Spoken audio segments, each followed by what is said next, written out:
this. I think I was watching Blue Bloods. I wasn't there in the 1920s when he wrote this, but it came on one of my favorite TV shows. And I said, oh my gosh, that is so relevant today. And one of the things that we know is that authentic leadership is timeless. Authentic leadership is timeless. When you are a part of a tribe, a social unit, an attitude about life, what that does, that has the power to bridge the fabric that divides us. One of the things that Seth Godin talks about in his book Tribes is that internet eliminates geography. And what you're doing, what we're building together, the impact that it will have is timeless. And one of our great presidents, President Roosevelt, he said, it's not the critic who counts, not the person who points out how the strong man stumbles or how the doer of deeds could have done them better. The credit belongs to those who are actually in the arena. And what that means is that if you are in the arena in life, it means that sometimes you're not going to feel like an authentic leader. You're going to feel like an authentic coward. And sometimes you're not going to know where your courage is because your mind is telling you one thing, your heart is telling you another, and your bones are telling you something totally different. And so if you are a part of this tribe, this community, you feel it in your bones. And when you feel it in your bones, then you can break down the walls of despair. I'm sorry, you got me started, bro. I love it.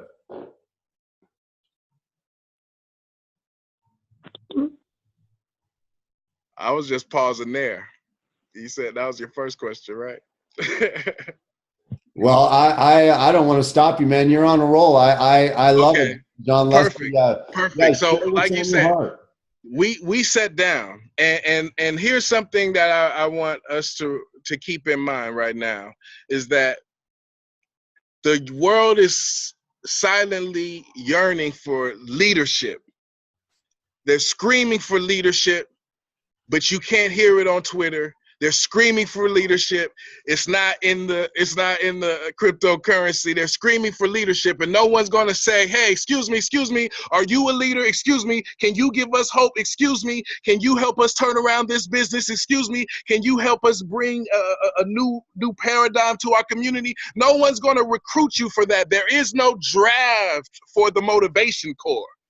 But what we know is that there is a high demand, and all of our economists that are a part of this, if you know anything about the economy, there's supply and demand. And right now, the big thing that we're missing is not jobs, it's not regulation, it's not some type of bill that needs to be passed, but we're missing more leaders. I call you, hear ye, hear you.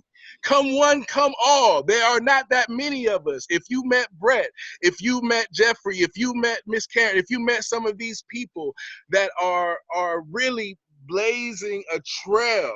A leader is not a person, as we know.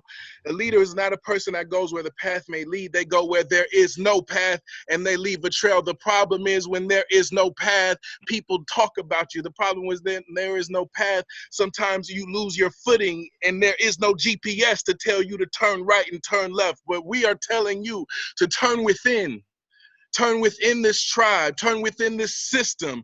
And one of the things that we realize, the pledge of allegiance, it starts with I, but it ends with all. And each and every one of us has to do what we can. And I have come to the realization that everybody isn't going to lead. But those that are, we have to stop competing against each other. We have to stop allowing ourselves to be traumatized by the gossip. Here's the first step. If you're an authentic leader and you want to stay one, because you can start off as an authentic leader and turn into something else. Here's the first step. Grow some earlids. Just touch your ear wherever you're at right there. Grow some earlids, because sometimes you can't hear that loud voice within or that small voice within because you're too busy tuning into what's around you. Here's another thing. You've got to be more dedicated to your destiny than you are to your distractions. We need you, Brett. We need you to know that we are behind you. We will show up in every city, in every hamlet, whether it's a Chick-fil-A or a space station. We have your back, and we come not in a selfish way, looking at the net gains and losses from having your card in our pocket or from dropping your name. But we know that authentic leaders are nothing without an authentic tribe. And I am following your lead. And with the lead that you have set and with this new precedent, I thank you. And when we sat down, we stopped being strangers and we became brothers. We became WEVOtarians. I'll just say it, guys.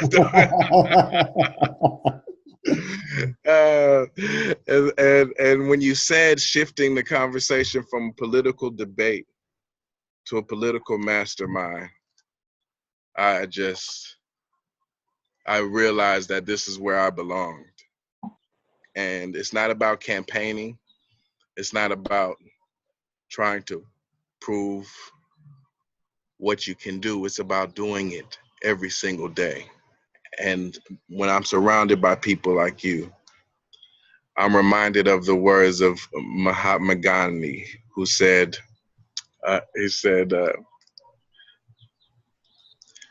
live, work, learn as if you were going, work as if you're going to die today, but learn as if you were going to live forever. That's beautiful. And so thank you so much, because the contribution that we make and that the people that are tuned in, that they're making just from following these principles, just from building the community, that common consciousness, that is making an impact that will live forever. John Leslie, man, first of all, I'm honored. And likewise, I could repeat everything you just said about you. I'm following. And I guess that's what real collaboration is we're following each other. We're locking arms, we're going together. And when you're mindful of harmonic pole, when you're mindful of overlooking the small things, especially in the political arena, the first question should not be, are you Republican or are you Democrat? It should be, where are we going together? Where can we go together? Right? And it's time that we go from contempt to collaboration. And I know that the key in this is for enough people to come together in a small core group and just agree to go together. And that small core becomes bigger. And I know you would agree with that. And so tell us real briefly, we've got a few minutes, John Leslie. First of all, I love you and appreciate you. Thank you very much. Tell us about 100-year plan. Okay. So right now, when we look at the world and when we look at the challenges that we face, just because we have our weekly webinar and that we have our meetings and we drive up, I mean, the micro economies that you're building from these tribes and the contribution, that's great. But we have to realize that the challenges that we face are big. They're challenges that not one of us by ourselves can deal with. And the reason why tribe is so important is because we have to have what Warren Buffett calls a durable, sustainable advantage. And tribe gives you that because we're dealing with a diversity of ideas and a diversity of experience. And now, see, let me tell you something. This is what changed my business. This is what transformed my life. This is the thing that made me say, okay, I'm going to do this for you, my son. I became a dad, and in my family business, working with my dad, the great Les Brown, as a member of the First Family of Motivation, we built a family business, and we've done it together through the good times and the bad, through the cancer, and through the Emmys, you know, through the $1 million checks and through clients that you've had for years going out of business.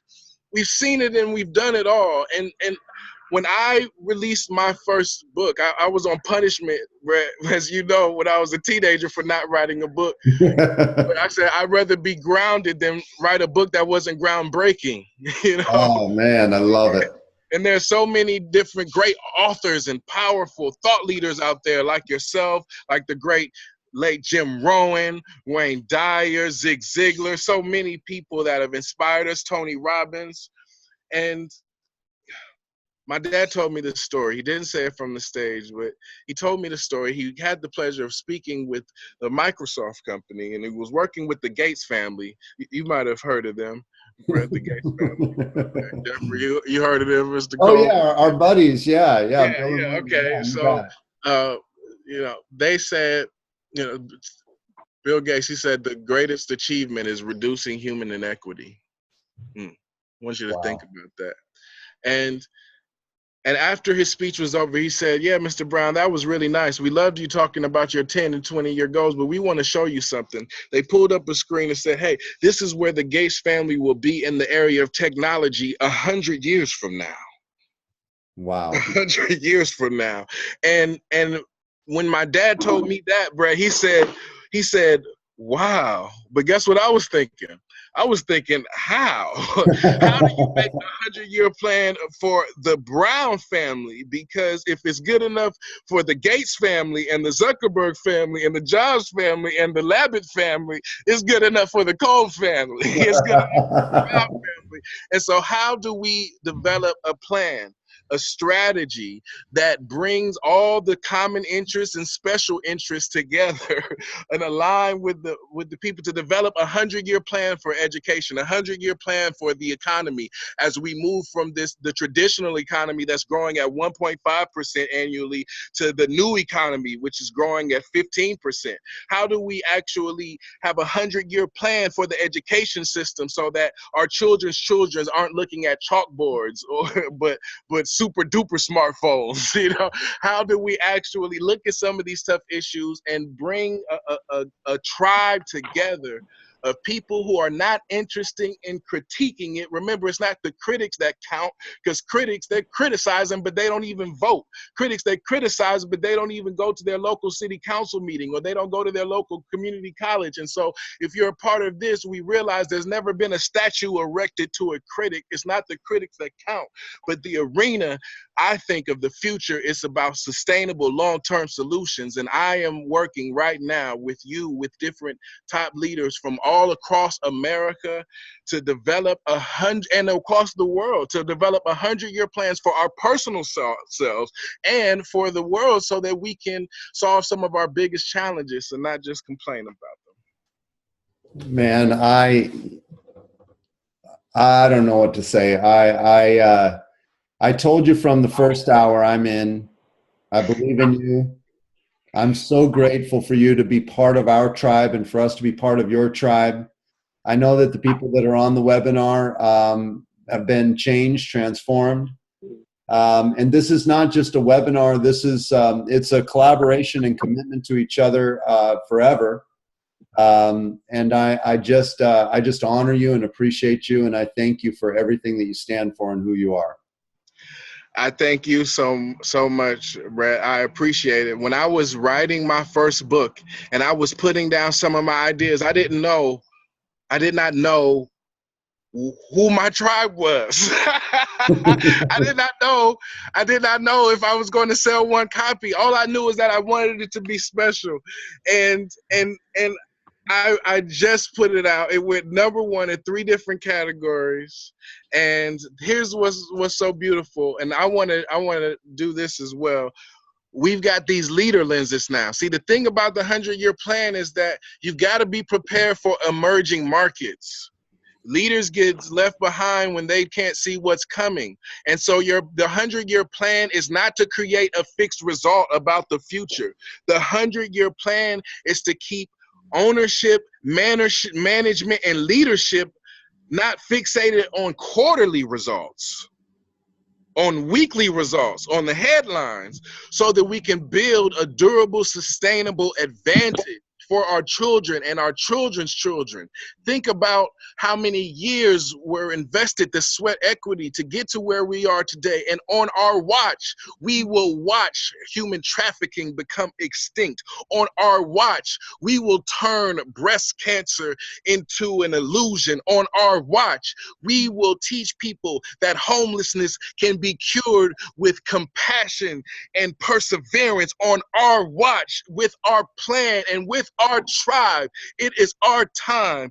And when you have a leadership lens, you can't look at things like everyone else. You can't see just what's in front of you. You've got to be able to see the future while everybody else is looking at the past. If you are in alignment with this, I want to give some leader lenses to those people, just especially for you, Brett, if that's okay, because Of course. you are keeping this tribe going. When you meet me, I want to see you with your leader lenses. And when you see somebody wear Nike, you know they're athletic or trying to be.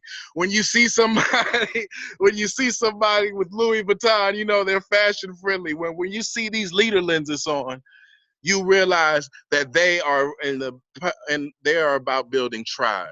And this is building fashion, tech, and politics. And so one of the things I'm passionate about is money, getting money out of politics. So this is my tool that can make a difference. And I'm going to stop there because I know we're out of time. I love you. Man, where can people get the leadership lenses? Okay, so leaderlenses.com. Okay. Leaderlenses.com. So what's going to happen is, for those that come up, you get a free ebook with my dad and I. It's called It's Your Time. It's actually the first chapter of Harvard Effect, and my dad's first book that's coming out too, a new book that's coming out. You get a sneak peek. It's our combined writings. His new book coming called You Gotta Be Hungry. So you hear it from father and son. So you get that free. You go to leaderlenses.com. There might be a button that says donate now, but right now I want you to donate your commitment, your focus, your mind, your time. So that just takes you to the free book. And then let me know, contact Brett, because I go through the tribe leader. And then we'll make sure that those that are on this, that participated, if you are, and I know you are, just let me know what color leader lenses you want.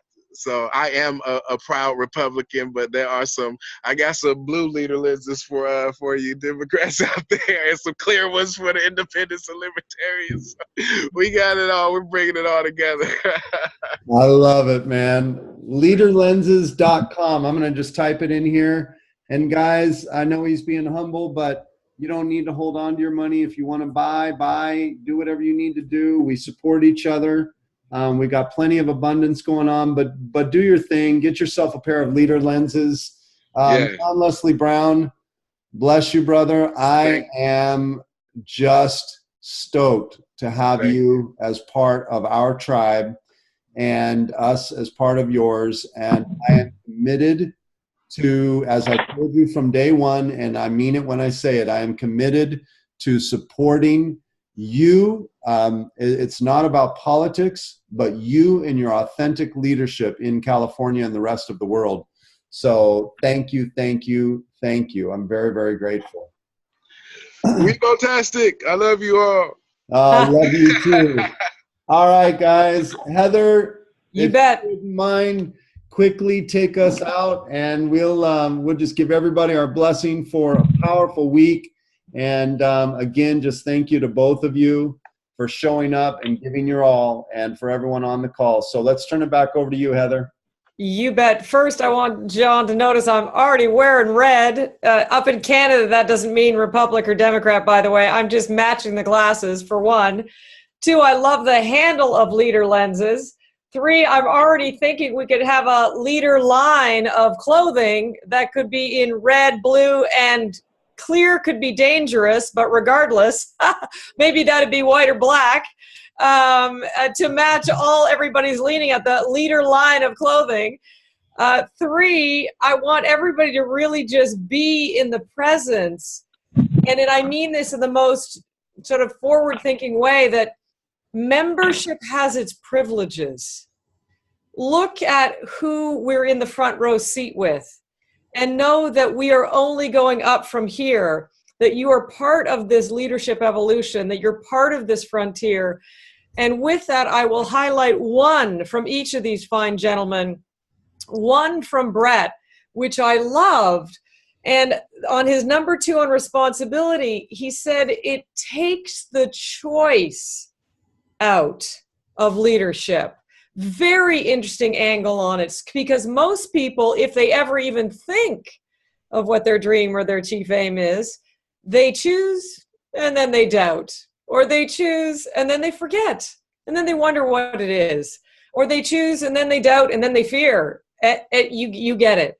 But to choose, it's not really that we're taking the choice out for ourselves. It's that we're deciding to choose once, and then we're done, and then we're aligned in an action. So that for me was a gorgeous piece that I want to reflect back. And on the John Leslie side, the word and the concept of timeless. And I want to share a quick story, because I, for over a decade, have had the privilege of co-hosting and partnering with something called the World Council, where we have invited leaders to come to the private dinner table. Location is mobile, where they are invited in advance to represent, not role play, but represent Gandhi, Martin Luther King, Rachel Carson, etc. And Socrates has been the facilitative host of this incredible dialogue, of which we may share together at some point, John, Leslie, and Brett. But regardless, when we have added on characters, real people, into the lineup of the World Council over time, like Gene Roddenberry, for instance, we declined some recommendations because they hadn't necessarily stood the test of time. They hadn't necessarily been a leader that would be recognized across all humanity, across all time. And the ones that stood that test across all time and all humanity were the ones who made the grade, who made the cut. And so I leave all of you with this question. No matter how big or small you are, quote unquote, you don't have to be running for governor or running WEVO. To just leave yourself in your life in this unit of time with this question, which is, what timeless contributions have I already made? Because it's not about fixing anything. Am I making today? And do I wish to make? With that, I leave you hopefully blessed and better than we found you. It is an honor to share the virtual stage and to be blessed and to be a blessing. So until next time, may we never be the same. Awesome.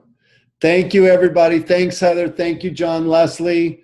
Appreciate all of you on the call. Next week, same time, we'll be back, and we're talking about how to attract tribe. That's the key. We've got the content, we've got the power, we've got the core, we've got the heart. Now we attract tribe. That's the next step in the DNA. Love you guys.